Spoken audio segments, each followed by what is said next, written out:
Dear students, welcome to lecture 4 of week 3, wherein we have been talking about legal and regulatory framework. Today, in lecture 4, we are going to discuss procedures and documentation in customs clearance. Let us begin the journey. At the outset, we are going to see the contents of today's discussion. We will be starting with introductory remarks followed by customs process overview. After that, followed by customs process workflow. After that, we will talk about import and export procedure followed by filing declarations. Consequently, we will move ahead to discuss the documentation requirements as well as customs declarations and brokers. After that, we will focus our attention towards duty assessment and inspection, followed by cargo release and compliance. After that, we will try to understand the common errors, certain digital reforms, and a specific case study. After that, we will conclude our discussion. At the very outset, it is imperative to understand what is customs clearance. Customs clearance is considered to be a crucial legal step in international trade. It is the step which ensures that goods legally cross borders following all the rules and regulations. Customs clearance involves documentation, inspection, duty payment, and compliance with trade regulations. These trade regulations may vary from one country to another. Thus, the country-specific regulations needs to be considered upon during the customs clearance, as well as accurate documentation and adherence to procedures prevent delays, penalties, and seizure of goods. All these three things, that is delays, penalty, and seizure of goods, have a negative impact on the exporters and they are a source of losses for the exporters. Thus, by following due customs clearance, the exporters can minimize such kind of losses. We will also try to understand these processes as customs clearance processes improves efficiency, reduce cost of exports as well as ensures smooth global operations. Let us focus our attention towards the customs process workflow. Customs process workflow comprises of several individual elements that needs to be adhered and followed in order to complete the whole custom clearance process. It starts from pre-shipment stage and ends at post-clearance stage. In the pre-shipment stage, it is all about contract finalization, documentation, and compliance check. After that, pre-arrival stage of the goods takes place where filing of import-export declarations and obtaining approvals are necessary.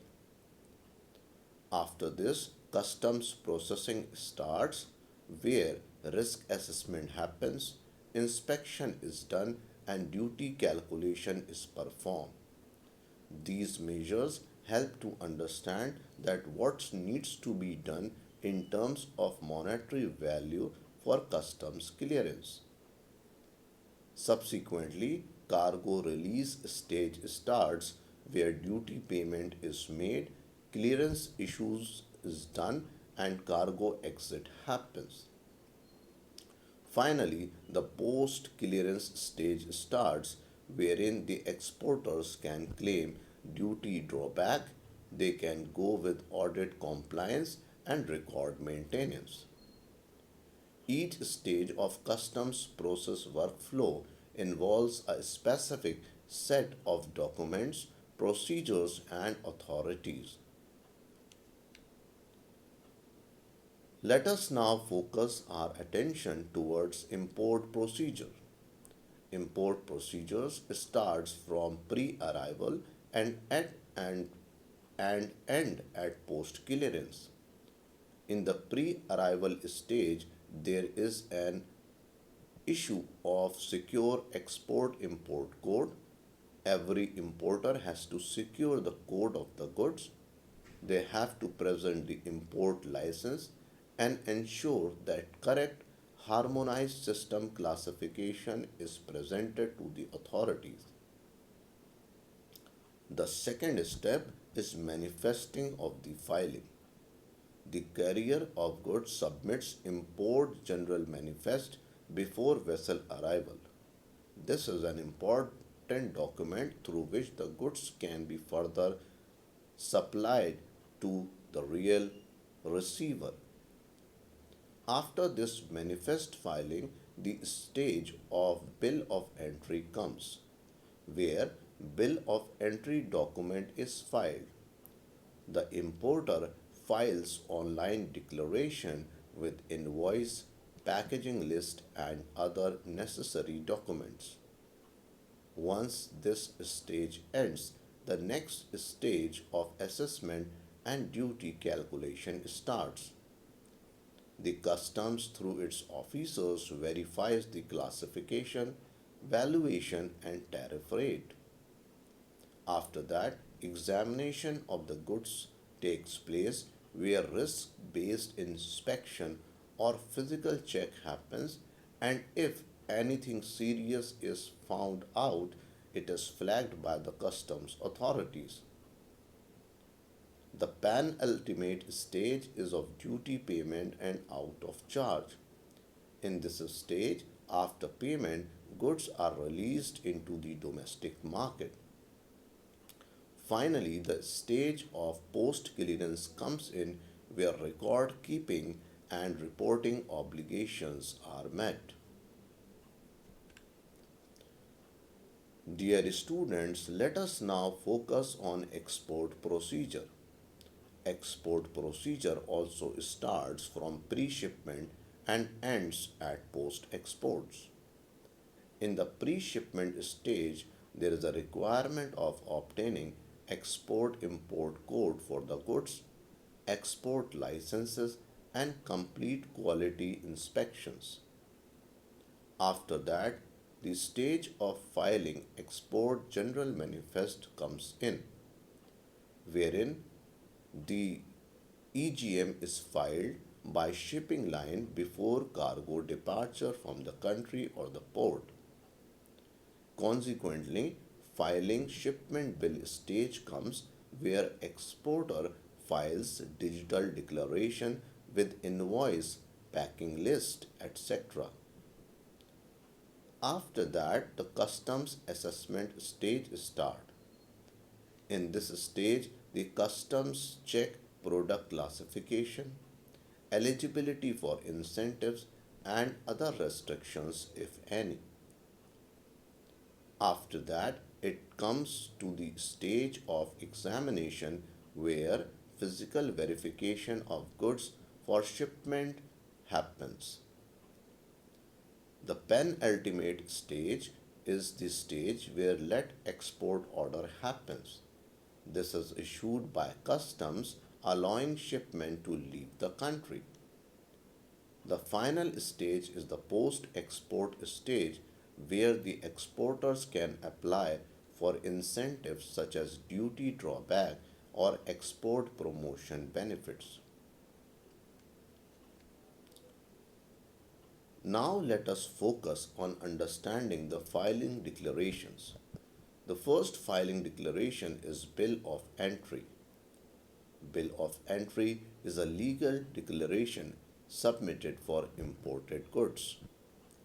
It is filed before or upon cargo arrival via Indian Customs Electronic Gateway. This way, this gateway facilitates the bill of entry and thus creates a smooth environment for imported goods. There are different types of bill of entry for specific imported goods. For example, for home consumption goods, there is a clause for immediate release of the goods from the port. On the other hand, for warehousing goods, means the goods which need to be stored in warehouses, there is a clause of deferred duty payment. The third type of bill of entry is the ex bond, wherein release only happens from bonded warehouses where agreements have already taken place. It is very important to note under bill of entry that errors can result in penalties, reassessment, or seizure.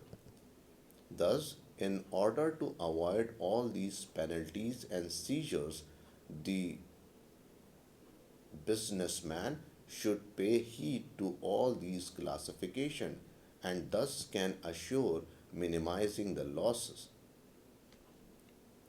The next type of declaration is shipping bill. Shipping bill is the primary document for export clearance. This shipping bill includes harmonized system code of the product or products, description of the product, quantity of the product, free on-board value of the product, and incentives that can be claimed. Other such important things can also be added to the shipping bills. There are different types of benefits which can be claimed under shipping bill, such as duty drawbacks or export promotion scheme benefits. It is important to note under shipping bill that correct filing ensures smooth customs assessment and release. Dear students, let us now try to answer a question. The question is why documentation matters in export import trade.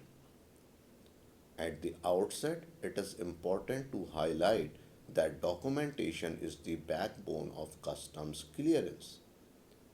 The documentation process ensures legal compliance, proper duty calculation, and trade facilitation. It also helps authorities, that is, customs authorities, to verify the nature, origin, quantity, and value of goods. In case of inaccurate or incomplete documentation, there can be delays, that is, shipment delays, or there can also be penalties imposed on exporters and importers. Thus, exporters and importers should be wary of the penalties and other different clauses that can become losses for the exporter or importer. There is also an opportunity to use electronic submission, which is now increasingly replacing paper-based system. These digitalized system ensures a smooth and quick transfer of goods or services, thus promoting export-import trade. Let us now try to focus on what are the core or the basic documents that are required and what are their requirements. The first is commercial invoice. Commercial invoice is the proof of sale and transaction value. It includes all the necessary details related to sale of the products, such as price, quantity, such as certain specific classifications as well. The second important documentation is packing list. Packing list is the itemized shipment details for inspection. The bundling of the products and its details comes under packing list. packing list is generally handed over to authorities, and the custom clearing authorities use them to verify and to sample the products. The third important document is bill of lading or airway bill. If the goods are exported through ships, then it is bill of lading, but if the goods are transported through air, then it is airway bill. This document is a transport document and title proof in order to claim goods after arrival at the seaport or the airport. The next type of document is certificate of origin. In brief, it is known as COO. The certificate of origin is a document which is used for trade agreement benefits. Whenever there is bilateral agreement between two countries wherein some relaxation is given, the products that receive the benefits are determined based on the country of origin seal. For example, if there is a free trade agreement between India and United Arab Emirates, United Amar United Arab Emirates will check the country of origin, and for all the products where the country of origin is India will get benefits will give benefits to Indian products. The next type of document is import export license. License is required for restricted items which can only be exported under certain licensing agreements with other countries. This, therefore, is only used for restricted items in the international trade. And finally, it is insurance certificate which is mandatory for the goods that are being exported so as to cover the risk coverage. The insurance certificate is mandatory in international trade. Thus, all documents which we have discussed must be accurate, consistent, and compliant. Let us try to understand the different supporting certificates and licenses. There are different supporting certificates that are used from time to time in compliance of World Trade Organization as well as for certain specific international trade measures. The first type is phytosanitary certificate. The phytosanitary certificate is required for plant or agricultural exports. The second type is health or sanitary certificate. These are required for food and animal products. Both the cyto, both the phytosanitary and sanitary certificate comes under the SPS measures. That is sanitary and phytosanitary measures under the GATT, which comes under WTO. These are mandatory because they tell us that whether the exported goods are of good quality or not, and whether the negative impact of these goods is minimized or not. If these products are found unsuitable for flora and fauna of a country, then they may be restricted to enter the territory of any country. Historically, these sanitary and phytosanitary certificates and measures have been used during COVID 19 by developed countries to restrict the goods coming from developing countries. The third type of certificate is fumigation certificate. This certificate confirms the pest free status of products.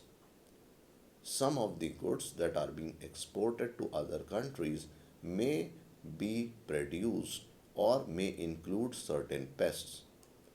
Thus, the countries may not allow goods with certain pests or even their iota. That is why this fumigation certificate is required in the international trade. The fourth type of certificate is Pre-Shipment Inspection Certificate.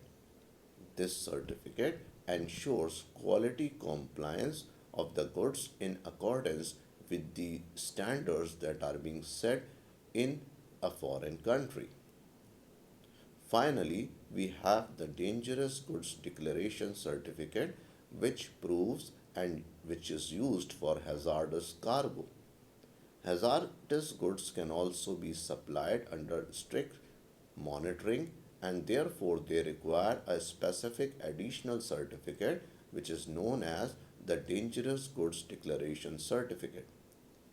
With all these discussion, we can understand that supporting documents in international trade, that is export and import, depends on product type, destination and trade regulations. Dear students, let us now try to focus on customs declarations and their significance. Customs declarations provide essential details of goods for clearance and duty assessment.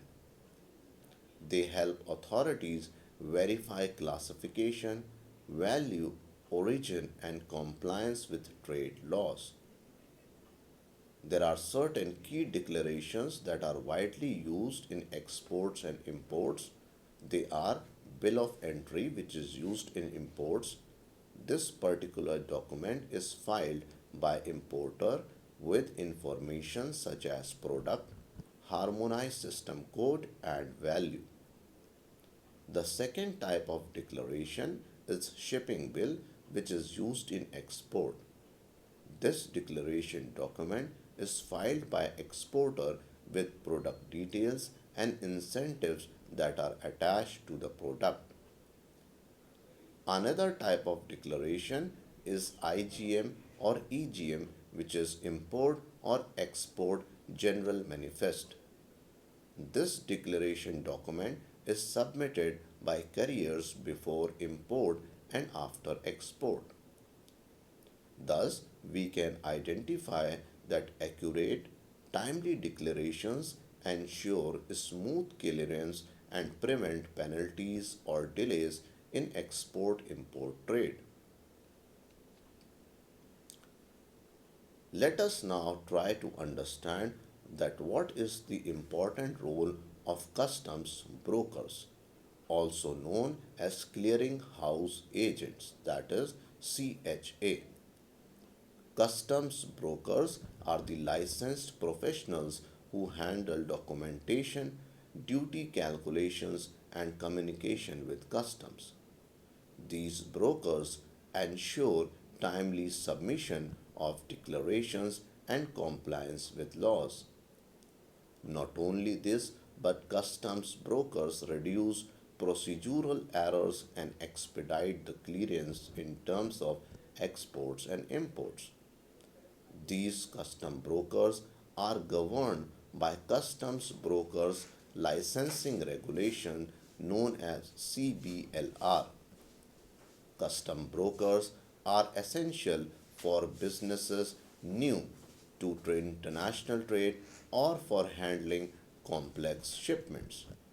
If you are a new businessman who wants to export, then you can take help of customs brokers and you can outsource the whole documentation process. The next important issue is duty assessment and payment.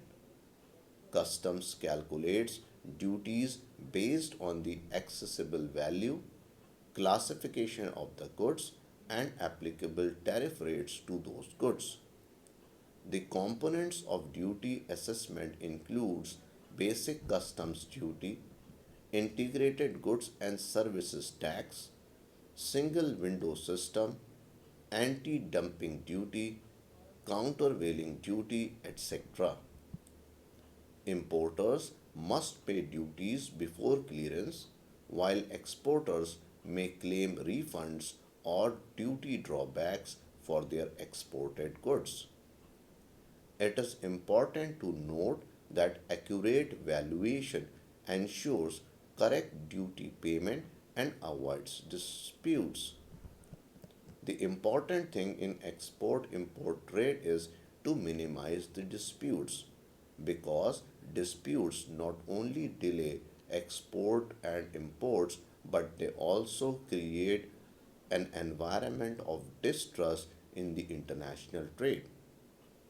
Any country which wants to improve its contribution in the international trade must focus on accurate valuation as well as minimizing disputes.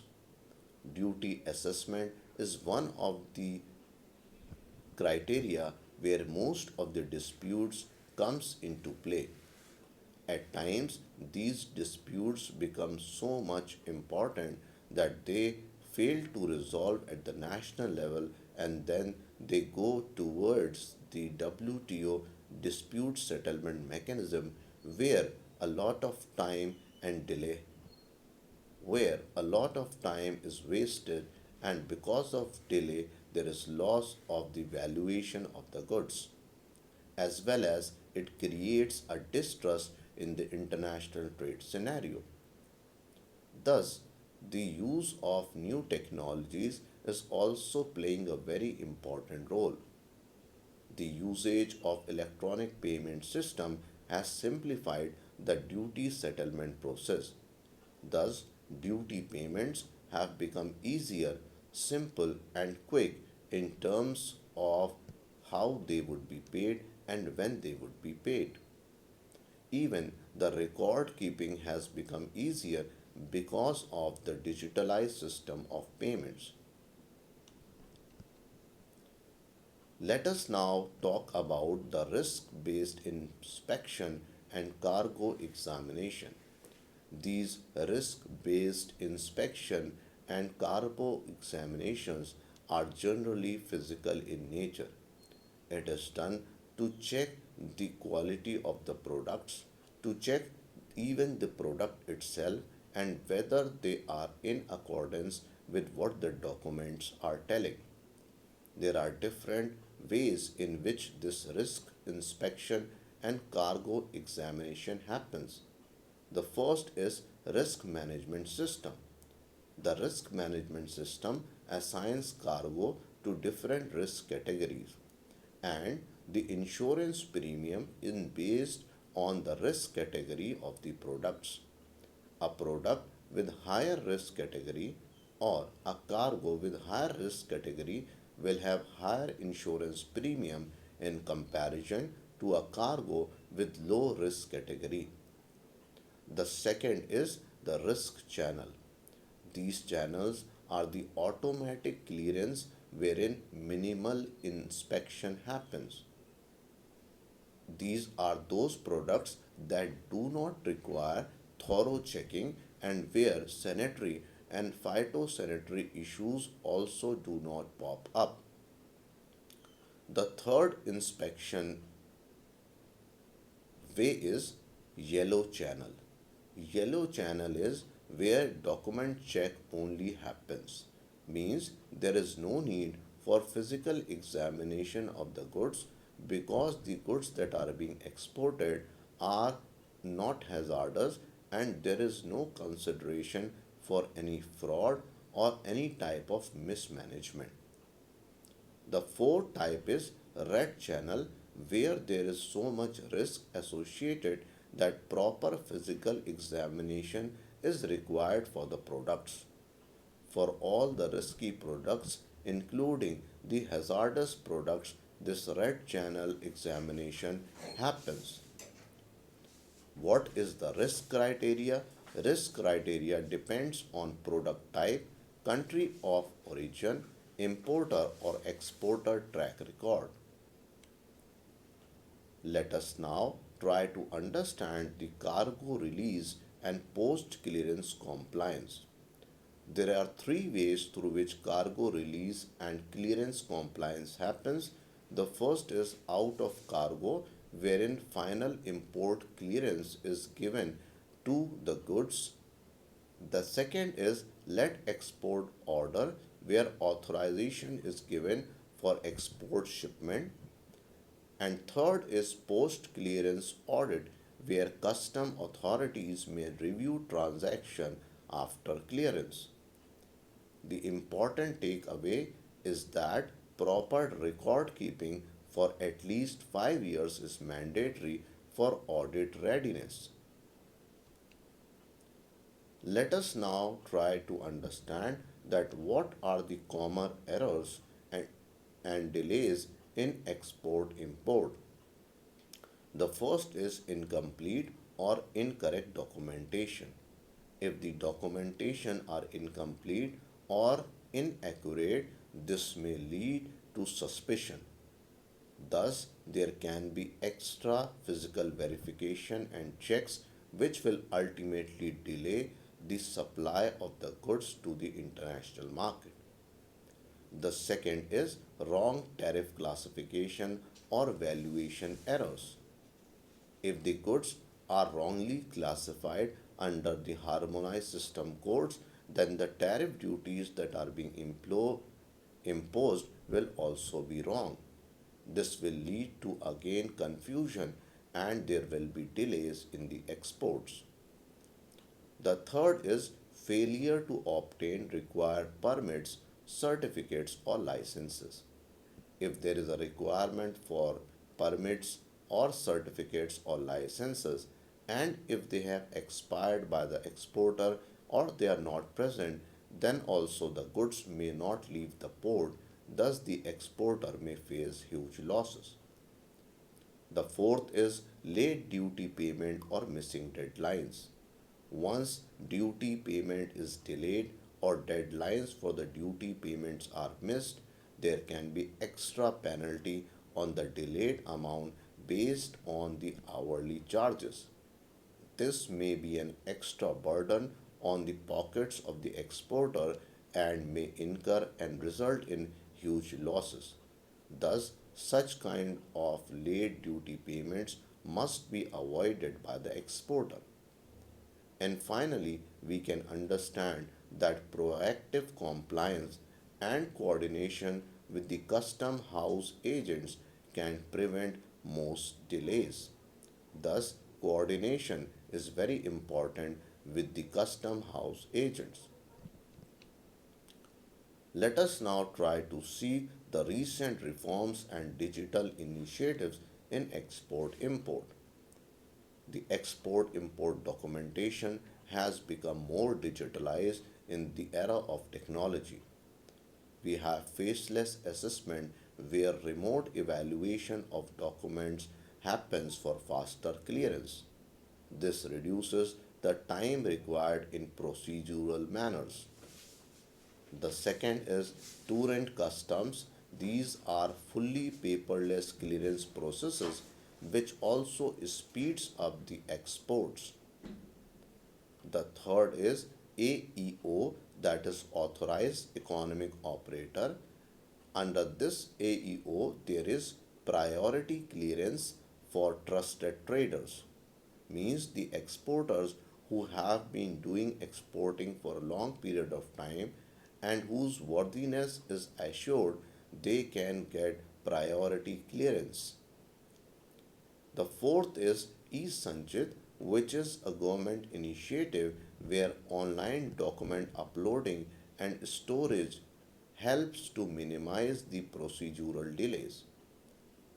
Finally, we know that India has done several reforms in export import documentation, and these reforms align with World Trade Organization Trade Facilitation Agreement and global best practices. Dear students, let us now try to see a case illustration to understand the successful export clearance. We have imagined a hypothetical scenario.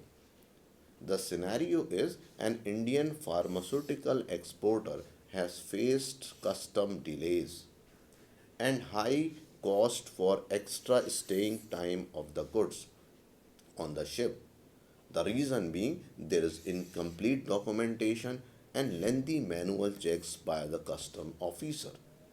What actions were taken or can be taken to solve the problem? Number one, there can be more secured status for priority clearance. Number two, there should be use of pre-arrival filing, e-Sanchit scheme of government, and swift usage for paperless payments. Also, single window processing can be used to minimize the delay time. The third point is they can engage a customs broker for accurate classification and compliance. Once these actions are taken, what can be the possible results? We can see the results such as clearance time be reduced from 3-4 days to under 8 hours. The second result or benefit can be significant cost saving because of on time delivery. The third benefit can be improved buyer confidence, and thus the buyer may give more orders which will result in repeat orders. What is the key takeaway or lesson from this scenario? The key lesson is that proactive documentation and usage of digital tools greatly enhance clearance speed and trade efficiency. Dear students, let us conclude what all we have discussed in today's lecture. We have highlighted and appreciated the point that customs clearance is essential for smooth global trade operations. Not only this, but accurate documentation and timely declaration prevent delays and penalties. Digital, digital tools such as iSkate, Swift, RMS enhance speed and efficiency of customs clearance. Additionally, custom brokers can be utilized so that errors can be reduced and more compliance can be ensured. In addition, proper record keeping and audit readiness are also crucial. And finally, we have concluded that adopting reforms like faceless assessment and torrent customs gives business a competitive edge. Dear students, thank you very much for being there with me in this session.